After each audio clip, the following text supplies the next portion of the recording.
ప్రియులారా, మన ప్రభు అయిన యేసు క్రీస్తు నామంలో మీకు శుభోదయం. ఆయనను గూర్చి అనుదిన ఆత్మీయ ఆహారం, జూలై 9 గురువారం.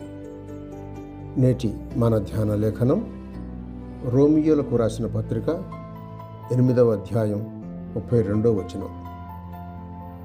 తన సొంత కుమారుని అనుగ్రహించుటకు వెనుక తీయక మన అందరి కొరకు ఆయనను అప్పగించిన వాడు ఆయనతో పాటు సమస్తమును మనకెందుకు అనుగ్రహింపడు?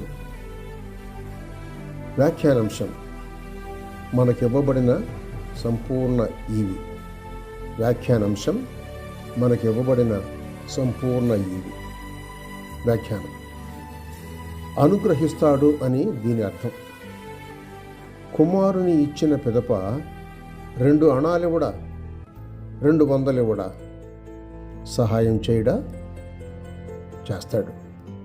బీదవానికి పాత అంగీ ఇచ్చివేస్తామంటే ఒక స్వరం వచ్చి వద్దంటుంది. దేవుడైతే తన కుమారునే ఇచ్చివేశాడు. పెద్ద ఈవి ఇది.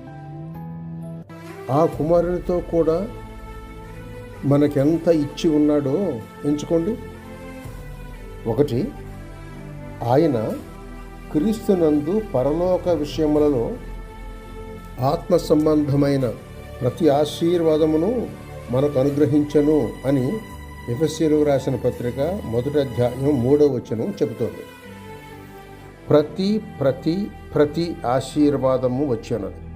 అలాగైతే ఆశీర్వాదములు ఇమ్మని అడగటం ఎట్లా? నన్ను ఆశీర్వదించమని ప్రార్థించడం ఎలా? కలిగిన వాటిని పుచ్చుకొని ఆనందించడమే మన కర్తవ్యం.